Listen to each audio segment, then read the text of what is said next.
حضرت ابو ہریرہ سے کہنے لگے نبی کریم علیہ السلام کی خدمت میں عرض کرنا کہ میں خود آؤں گا۔ حضرت ابو ہریرہ نے آ کے عرض کی یا رسول اللہ صلی اللہ تعالی علیہ وسلم، حضور وہ کہتے تھے میں خود آؤں گا، تو کہتے ہیں محبوب نے ٹھنڈی سانس لی، فرمایا اسے کہا تھا کہ تیرے لیے مال بہتر نہیں، اب ہلاک ہو گیا، ہائے افسوس ہلاک ہو گیا۔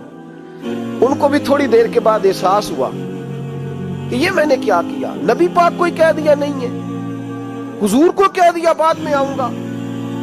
اب دوڑے آئے، عرض کی حضور میں سارا کچھ لے کے آئے ہوں، قبول کر لیں۔ محبوب نے فرمایا گویا بلال حبشی کی خشک کھجور بھی قبول ہے، اور صہیب رومی ایک اٹی بان کی لائے تو وہ بھی قبول ہے، اور عمار بن یاسر اور مصعب بن عمیر اگر 2 دینار دے جائیں اور کوئی پرانا جوڑا کسی سپاہی کے لیے چھوڑ جائے تو وہ بھی قبول ہے، لیکن تو اپنا لاکھوں لے کے چلا جا، تیرا کوئی نہیں قبول، معاف کر دیں۔ فرمایا جا معاف کیا، پر پیسے لے کے نہ آنا۔ اگلے سال پھر آئے، بندے ہوئے ہاتھ ہیں، محبوبہ میں دولت کا کیا کروں گا، آگ لگانی ہے، قبول کر لے۔ فرمایا تو لے جا، تیرا نہیں قبول، گرا جو ان کی نگاہ سے وہ سنبھل نہیں سکتا۔ حضور نے وصال ظاہری کیا تو جناب صدیق اکبر کے پاس آئے، لاکھوں کا مال، ابو بکر قبول کر لو، تو جناب صدیق اکبر کہنے لگے اس کا کر لوں جس کا نبی نے نہیں کیا، چل جا کوئی نہیں چاہیے۔ حضرت عمر کے زمانے میں قحط پڑ گیا، بارشیں نہیں ہوتی، غلہ نہیں ملتا، حالات خراب ہے، مالی طور پہ بحران آ گیا، غربتیں، مجبوریاں، تکلیفیں، آ کے روئے عمر میرا قبول کر لو، مجھے معافی تو مل گئی تھی نا۔ فرمایا معافی اپنی جگہ پہ، پر جس کا مصطفیٰ نہیں قبول نہیں۔ بہت سارے لوگوں کو پتہ ہی نہیں کہ ان کا قبول ہی نہیں ہوا، اور وہ الجھے ہوئے، انہیں خبر ہی نہیں کہ اصل بات کیا ہے۔ فرمایا جس کا مصطفیٰ کریم نے قبول نہیں کیا، اب ہیرے اور جواہرات بھی لے کے آئے تو بھوکے مریں گے، پر اس کا قبول، اس بات پہ راضی رہو اس حال میں اللہ نے رکھا ہوا، اس حال میں راضی رہو۔ یہ جو مصیبت ہے نا دیکھنی کہ وہ بھی میرے پاس، تمہیں کیا پتا، کبھی پوچھ تو صحیح اس سے وہ کس مصیبت کا شکار ہے، جو مالی طور پہ بڑا امیر ہے، تو اس کی طرف دیکھ کے اپنا دل برا کرتا ہے۔ بس جس حال میں رب نے رکھا ہے اس حال میں رہ۔ حضرت عثمان غنی کے زمانے میں تو وہ وصال کر گئے، لیکن بھائی تو جس حال میں تیرا رب تجھے رکھتا ہے اس حال میں رہ، تیری مالی پریشانیاں ختم ہو جائیں گی۔ امام شافعی فرماتے ہیں جن گھروں میں لوگ فجر کی نماز کے وقت سوئے ہوتے ہیں ان گھروں میں رزق نہیں آتا۔ آپ فرماتے ہیں فجر کا وقت اللہ کے دینے کا وقت ہے، اس وقت اللہ بانٹتا ہے۔ حضور صلی اللہ علیہ وسلم کا فرمان ہے نا حدیث میں کہ تہجد کے وقت اللہ پہلے آسمان پہ نزول جلال فرماتا ہے جو اس کی شان کے لائق ہے تہجد کے وقت، اور وہ کہتا ہے مانگو میں تمہیں عطا کروں گا۔ لینے کی باری آئے تو بندہ سمیٹ سماٹ کے اندر گھس جائے۔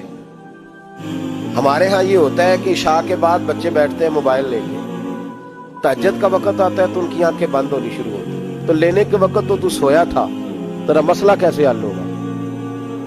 بھائی جب کوئی آدمی خیرات بانٹ رہا ہو تو جو پیالہ پیچھے کر لے اسے ملے گا؟ کہتے اس وقت آنا جب میں بانٹ رہا تھا، اب تو کدھر آ گیا ہے؟ مثال دے رہا ہوں۔ تو فجر کا وقت مانگنے کا ہے، تو ساری رات تو گزر گئی گیمیں کھیلتے، ٹی وی دیکھتے، اور جو لینے کا وقت تھا تو سو گیا، تو کیسے آئے گا تیرے پاس؟ تو اٹھے سویرے، بندوں سے مانگ کے دیکھ لیا، بڑی عزتیں خراب ہوئی، فجر کا وقت اٹھ کے جھولی پھیلائے۔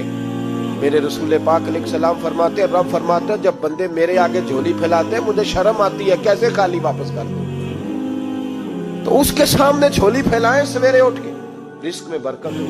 اور پھر ایک اور بات، 5ویں بات، رزق میں تنگی اس وقت ہوتی ہے جب ہم مال غلط جگہ پہ خرچ کرتے ہیں۔ اللہ مال دیتا ہے اپنے فضل سے، اور جب ہم اسے ضائع کریں، مثال دیتا ہوں، میرے پاس ایک شخص نے آ کے کہا حضرت بچی کی شادی ہے، یا میرا گھر میں کوئی بیمار ہے، یا بڑی آزمائش ہے، 10,000 کی ضرورت ہے، میں نے تھما دیا اس کو، پھر مجھے بعد میں پتا چلا کہ وہ تو عیاشی کر رہا ہے پیسوں سے، وہ تو چلا گیا کہیں گھومنے اور فلاں ہوٹل میں، مہنگے ہوٹل میں بیٹھ کے کھانا کھا لیا، تو میرے دل پہ کیا گزرے گی؟ اس شخص کے بارے میں بلا مثال و بلا تشبیہ سمجھانے کے لیے اللہ نے مال دیا فضل سے، اور اگر عیاشیوں میں لگا دیا۔ صوفیاء فرماتے ہیں کہ اگر ایک دھیلا تو حرام جگہ پہ خرچ کرے نا، ایک دھیلا، تو تو 1,00,000 دینار کی برکت تیرے گھر سے اٹھ جاتی. ایک دھیلا حرام جگہ پہ. قرآن مجید کی آیت پڑھتا ہوں, رب فرماتا ہے وَمَنْ أَعْرَضَ عَنْ ذِكْرِي فَإِنَّ لَهُ مَعِيشَةً ضَنْكًا. بڑی سخت آیت ہے. وَمَنْ أَعْرَضَ عَنْ ذِكْرِي, فرمایا جب تو میرے تذکرے سے, میرے ذکر سے منہ پھیر لیتا ہے, فَإِنَّ لَهُ مَعِيشَةً ضَنْكًا, تو میں تیری معیشت کو, تیرے رزق کو تنگ کر دیتا ہوں. پھر تیری زندگانی تنگ ہوتی ہے, اور جس کی زندگی اللہ تنگ کرے اس کی کوئی کھول سکتا ہے؟ کہتے ہیں بڑی جگہوں پہ گیا ہوں, بڑی پھوکے مروائی, بڑے دم کرائے, حالات صحیح نہیں ہوتے, تو مسجد آ کے توبہ کر. وہ کہہ رہا فَإِنَّ لَهُ مَعِيشَةً ضَنْكًا. اعلان ہے قرآن پاک کا کہ جب تو میرے ذکر سے منہ پھیرے گا, روٹی میری کھائے اور پیسے لے کے عیاشی کرے, مسجد آئی نہ. حکم تو یہ ہے کہ جتنی جتنی نعمت بڑھتی جائے سجدے بڑھنے چاہیے, لیکن ہم لوگ سجدے کم کرتے جاتے ہیں, فرض نماز بھی نہیں پڑھتے, پھر رزق تنگ ہوتا ہے, پھر اللہ کے عدل کا نظام چلتا ہے, پھر خرابی ہوتی ہے. اس لیے یاد رکھیں قرآن مجید نے حکم دے دیا کہ اگر چاہتے ہو کہ رزق میں برکت ہو تو پھر رزق دینے والے کے آگے جھک جاؤ, پھر رزق دینے والے کے آگے جھکو. تو مالی پریشانی کا بہت بڑا سبب یہ ہے کہ ہم مسجد کی طرف نہیں آتے, دین کی طرف نہیں آتے.